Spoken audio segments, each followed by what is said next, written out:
list of prospective speakers do you on your phone? Not on my I get it phone. from AC. Is AC doing this one or the other gentleman? Alvaro. Alvaro's Alvaro? doing it? Is he with AC's? Yes, he's here. With the same Miami-Dade? Yeah. Thank you.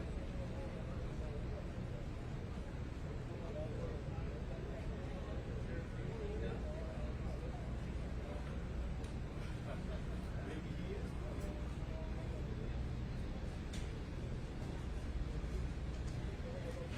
AC.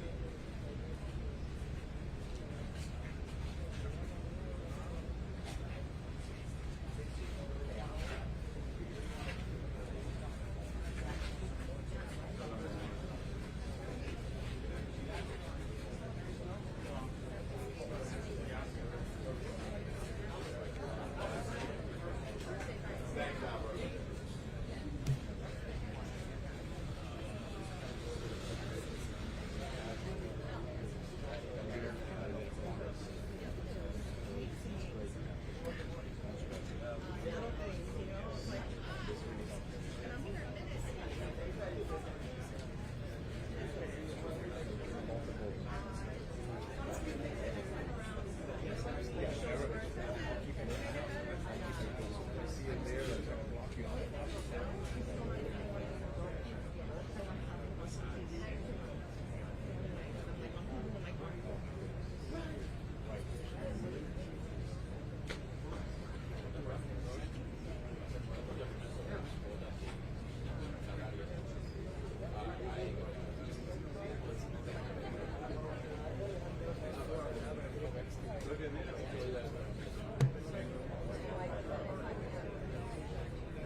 Hello, we're gonna commence at 6:30 or the afternoon brief. To open it up, we're gonna go with the speakers, English and Spanish for those that weren't here this afternoon. We're gonna have the Creole translator and then go into questions and answers. To open it up, we have the Miami-Dade County Mayor, Honorable Daniella Levine, Cava. Thank you, sir.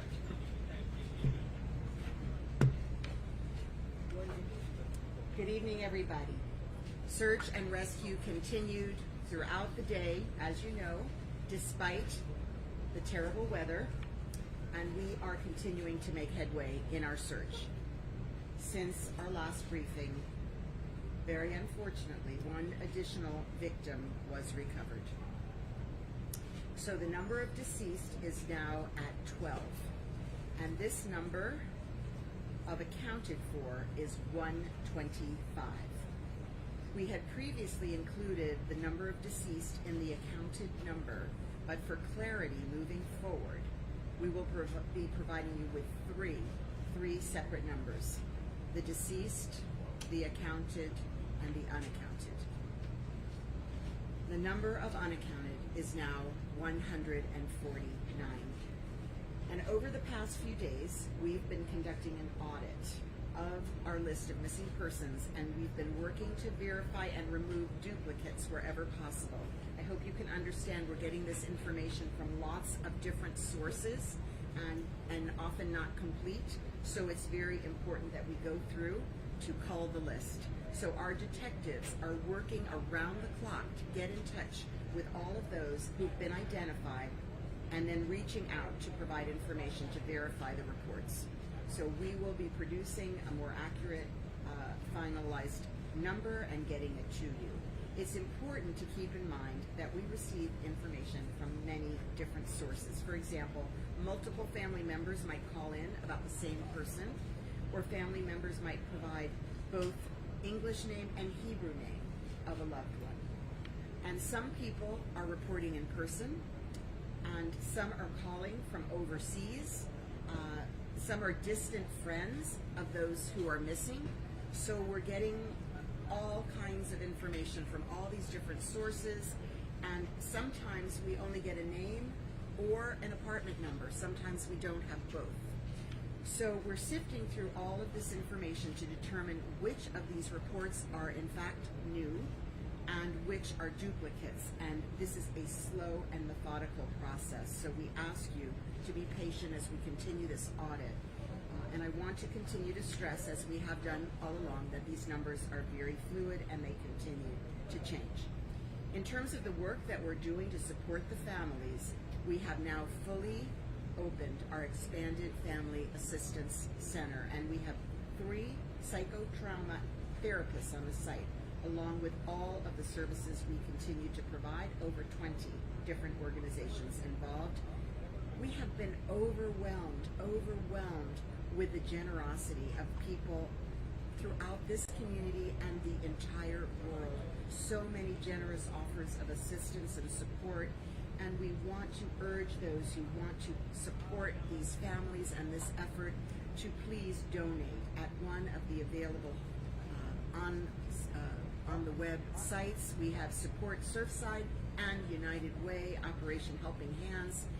There are also volunteer opportunities available, and many have contacted us about that. You can make a contribution and sign up to volunteer at miamidade.gov/emergency. So that is a site that combines all of the different resources for people who want to help.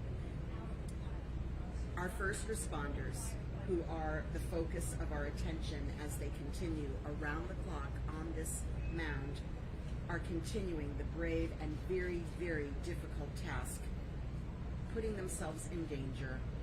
It is their life's work to search for people alive in circumstances such as this, and they are truly the best in the world, and we truly have all of the help that we need, and they have been working non-stop, as you know, for nearly 6 days. So please pray for them and their families, and join us with support and donations and volunteering as you're able. Buenas tardes a todos. La misión de búsqueda y rescate ha continuado durante todo el día, a pesar del clima intermitente, la lluvia, y seguimos avanzando en nuestra búsqueda. Desde nuestra última sesión aquí, se recuperó una víctima más. El número de fallecidos ahora es 12. El número contabilizado es 125. Anteriormente incluíamos el número de fallecidos en el número contabilizado, pero para mayor claridad le proporcionaremos 3 números separados en el futuro: fallecido, contabilizado y no contabilizado. El número de desaparecidos ahora es 149. Durante los últimos días hemos estado realizando una auditoría de nuestra lista de personas desaparecidas y trabajando para verificar y eliminar duplicados siempre que sea posible. Nuestros detectives trabajan las 24 horas del día para ponerse en contacto con quienes se acercan a proporcionar información para verificar los informes. Seguimos instando a aquellos que desean apoyar nuestro esfuerzo a donar a uno de los fondos disponibles. También hay oportunidades de voluntariado disponibles y puede hacer una contribución y registrarse para ser voluntario en la página red miamidade.gov/emergency. Nuestros socorristas continúan enfrentando circunstancias muy difíciles y peligrosas y estamos increíblemente agradecidos por todo lo que están haciendo. Estos hombres y mujeres son realmente los mejores del mundo y lo que hacen es el mejor.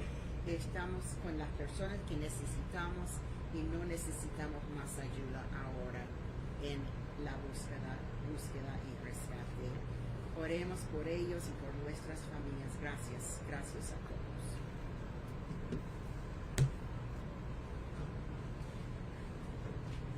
Thank you, Madam Mayor.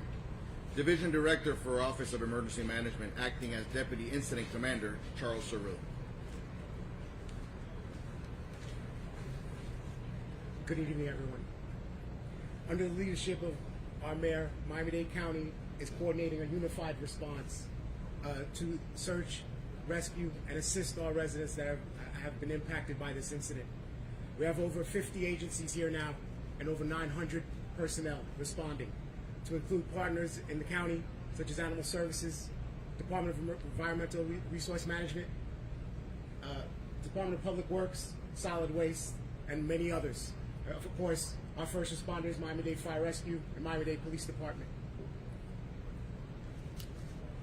This coordinated operation is helped to facilitate a seamless integration of these other partners, like our federal partners and our state partners, that's FEMA and the Florida Division of Emergency Management. We have successfully opened the Florida Assistance Center today, as the mayor has mentioned. Today was our first full day, and we have serviced quite a few families as they are in need, and we are here to assist them. As she also mentioned, and I want to reiterate, if you want to know about services that the county is providing, or if you need assistance and you are out there and you are impacted by this incident, please go to miamidade.gov/emergency. Thank you. Thank you, sir. And to translate for the Deputy Incident Commander, Miami-Dade Fire Rescue PAO, Erica Benitez.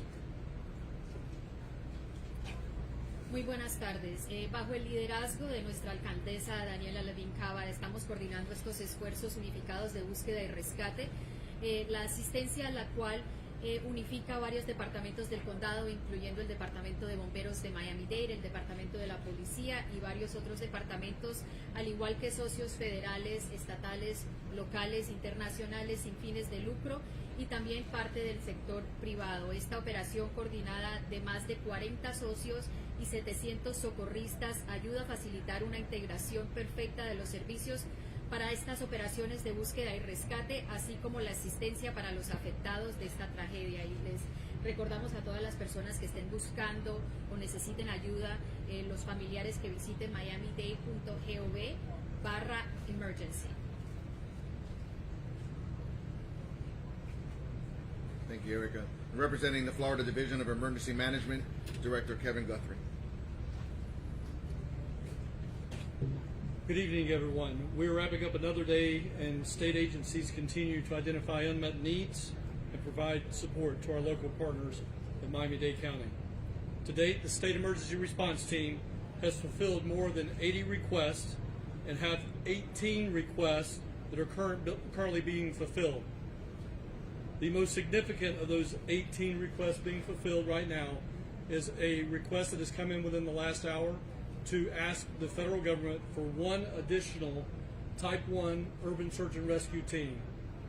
Most likely that team will be deployed from the eastern seaboard, possibly Virginia. These requests can vary from logistics needs to personnel needs. We're working around the clock to ensure our local partners have everything that they need to successfully respond to this incident. Today, the governor and I met with our partners at FEMA to discuss additional ways that we may be able to find assistance for our local partners. We also know there are many Floridians out there looking for ways to support this response as well. The best and most effective way is the form of a cash donation. Funds have been launched by established local organizations to receive monetary donations. Support Surfside.org and neighborsforneighbors.org/Surfside Fund are two legitimate donation sites that people can go and donate. We did receive one report today at the Florida Division of Emergency Management. There is at least one fraudulent company out there on the web. So again, these two sites are valid. Support Surfside.org and neighborsforneighbors.org/Surfside Fund.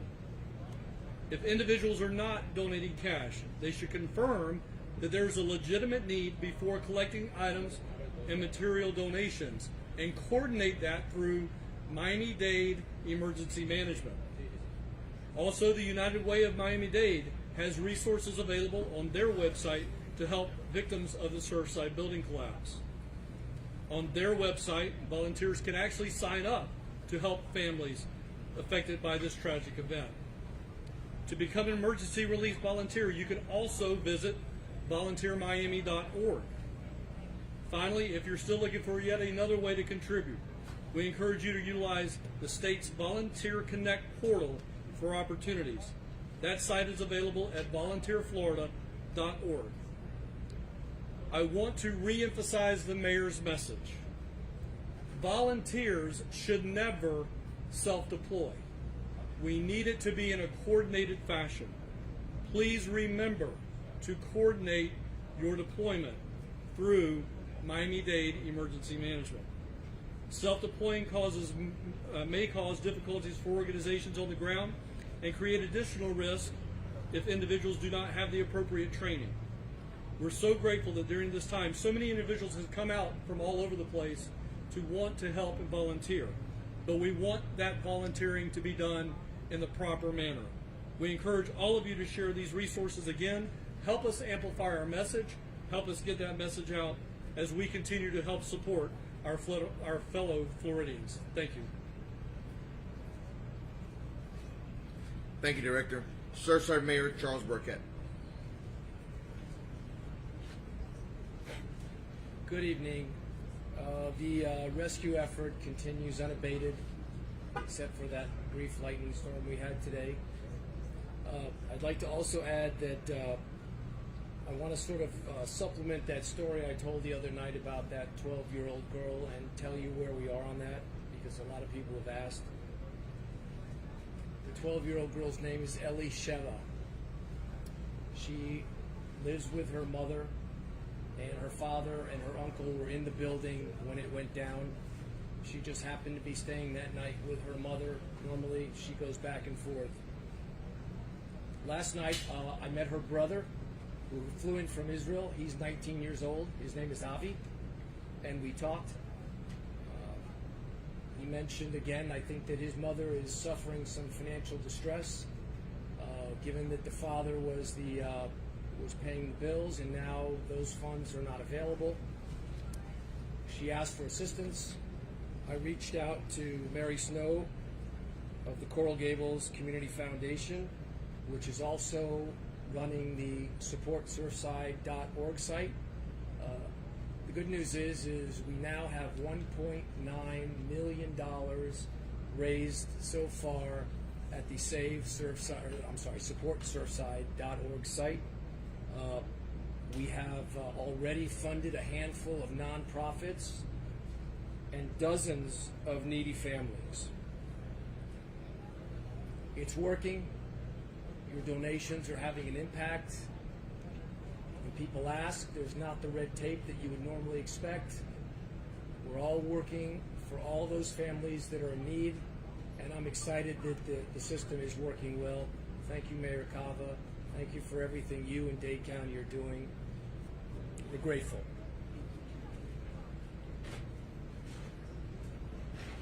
Thank you, Mayor.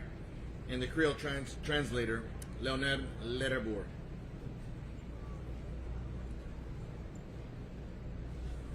Bonjour tout le monde.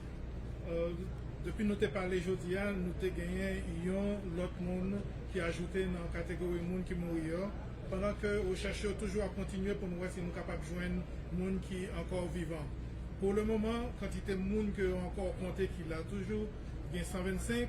Monde que vous comptez que nous pouvons rejoindre, c'est 149. À partir de Kounia, nous avons trois catégories de monde. Par rapport à ça, nous avons fait dans le jour qui sont passés. Nous avons quantité de monde que nous joignons, quantité de monde que nous ne pas joignons, avec quantité de monde qui mourent. Il y a un audit que nous allons faire qui pourra permettre que nous nettoyions la liste de monde que nous ne pouvons pas. Et la liste va permettre que nous enlevions les noms qui dupliquent dans la liste. Pour le moment, nous permettons tout que les gens qui veulent faire volontariat capables participer comme volontaire.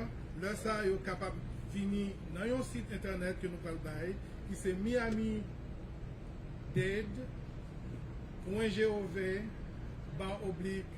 /volunteer. Donc, Miami-Dade.gov /volunteer. Merci. Thank you, sir. We're going to open for questions, and again, we will ask you to do it in an orderly fashion till you're selected upon, and then we move on. Sir? Thank you. Mayor and State, just for clarification, first of all, you said no more resources were needed, but a request has been made for another urban search and rescue. Can you clarify that contradiction, no more resources were needed, but we're bringing in urban search and rescue? Yes, so from the state side of the House, I spoke with Chief Kaminsky. This was a joint decision between myself and Chief Kaminsky. We do have two potential areas of development that are out in the Atlantic right now heading into the Caribbean. So the thought process that both the Chief and I talked about today is we have all 8 urban search and rescue teams engaged in this fight from Florida. So we talked about doing a relief. So we have all the resources we need, but we're going to bring in another team to, if you will, backfill those resources so that, again, there's no more needed resources in the numbers of people. But we want to rotate those out so that we can get some resources back in case in 7 to 10 days or so we may be dealing with some type of tropical cyclone. Yeah, just to reiterate, we've always had 3 federal teams besides Florida Task Force 1 and Florida Task Force 2, which are also part federal, but we're here locally, on standby. So they've been standby, we just haven't deployed them or requested them. Due to the recent 5-day forecast with 2 storms, we decided that it would be best to go ahead and activate them, so make that request. So the one will head this way, and then we'll look to see what we'll go ahead and release. And just follow up, anybody, you guys, Mayor, your thoughts and concerns about the stability of the building. What are engineers saying about the concerns about the stability of the building that's still standing? How concerned are you that it will remain standing? So we have the structural engineers on site. They're monitoring extremely closely everything that's happening there because obviously we cannot put our first responders in danger. And we're removing items that we can that might fall off the building. So we are taking necessary measures to avoid those sorts of falling items. But at this time, it's not considered that the building is at risk of collapse, but it is unstable, and so we are no longer entering into the building. Carlos? Thank you. Carlos with NBC6. My question is, it'd be for the fire chief, although it might be open to someone else. A line of dump trucks arrived here late this afternoon. Can you walk us through where they're staging? Is the hope to start removing some of this debris right now? Yes, those dump trucks are going to our evidence debris collection site. We're moving debris as fire rescue does what they're doing there to move the debris. We're relocating it to a location where it'll be also collected, sift through, a catalog photograph for future investigative purposes. How are you deciding what gets hauled away to the warehouse space? There are detectives on the scene, engineers, they're just loading the trucks. When it's going to a DOT site, a secure site, when it's get there, it's being cataloged and placed in certain areas, and as the investigative process goes, it'll be sifted to and analyzed. Thank you. Matt?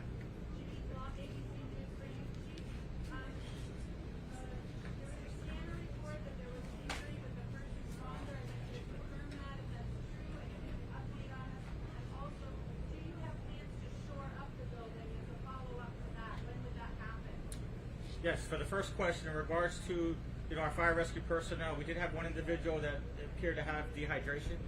So yes, they were transported to be further evaluated in stable condition.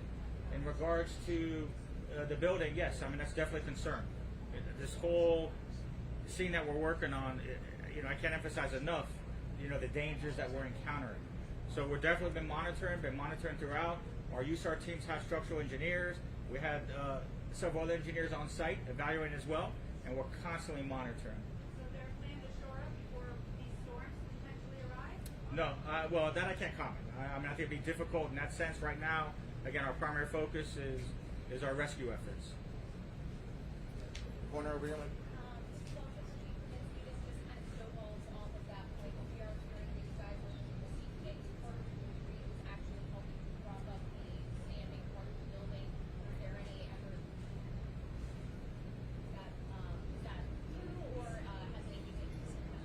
No, I'm not aware of that. I mean, we definitely don't have any machinery propping up the building. We have a zone that we're making sure we're staying, a certain distance from the building. Well, the debris that's there, we're leaving, yes. I mean, we are leaving that there just in regards to, again, the concerns with the structural integrity of the building. That's why, as the mayor stated, we will not make any other entries into that building, and we'll definitely monitor it. And yes, that's why we're not clearing out that area. Spanish over here. Okay, my question is for the Miami-Dade Fire Department, Erika, en español. Erika, quisiéramos saber qué están haciendo para rescatar a las mascotas que quizá quedaron atrapadas en el edificio de los dueños. La pregunta es qué estamos haciendo para rescatar a las personas que están... Que los dueños escaparon, se fueron y quizá quedaron en el edificio, las mascotas. Bueno, en este momento se ha hecho varias búsquedas y sabemos que no se ha dado reportes de tener ninguna mascotas todavía dentro del edificio. Eso se hacen varias búsquedas y esto aseguramos obviamente para enfatizar que no haya nadie en el edificio, incluyendo animales o mascotas. Otra pregunta es sobre los topos de México que vinieron a ayudar, no sé si lo van a dejar que colaboren con la búsqueda. Sí, bueno, sí sabemos que están aquí. Nosotros tenemos todos los recursos necesarios en este momento, pero ellos se incorporarán vamos a tener la necesidad de incorporarlos. En este momento eso es algo que se evalúa y cuando llegue a darse el momento para brindarles esa oportunidad, ellos se van a incorporar a nuestro equipo. Janine, the last one here. Yeah, it's the fire chief. Chief, can you explain, Champlain, can you explain sort of the mapping that your crews are doing on the rubble? I think it's so hard to understand how that could be. It just looks like a pile of rubble, but you're able to kind of map it out and find out where the potential victims are. And my second question is, how is everybody? It's been 6 really long days. How are your numbers physically on the wall? Well, with the first part, in regards to the rescue grids, we do have it mapped out, and it's in a number. B1, B2, B3 is one area that we look. D1, D2, D3 is another area we look, and then G1, G2, G3. So that's how our grid system is in regards to rescue. We overlay maps. There's GIS layers that we put in, how the building looked before the collapse. So all those come into factors where we're expecting certain areas, what we're looking for. And as we were talking about through this delayering process in each grid, that's where we focus. Again, we continue the same tactics in regards to looking with our sonar equipment, any video equipment, in regards to doing any sweeps, anything along those lines, as well as any other signs that might show as we're delayering a certain area, a certain location. In regards to our spirits, we're still like again, it's an extremely difficult situation, and we're out here 110%. As I stated earlier, couldn't be prouder. Of Miami-Dade Fire Rescue, the brave men and women firefighters that are under my command, as well as the task force teams and all of us working together. I mean, this is just such a unified approach. This is, these are the times that are the most difficult, but it's, we're here to do a job. We're here with a passion. This is what we do. And, hopefully we have some success. I just want to add to what the chief said. I think our rescue workers are so inspired to find people. They're so inspired to be joined by so many other support teams, the fact that we have our police, our social services, our federal agencies, our state agencies, our volunteer agencies, our cities, all working together for one common purpose creates a real esprit de corps, and so we're all working together around the clock to get it done. We're united. Thank you. Thank you, folks.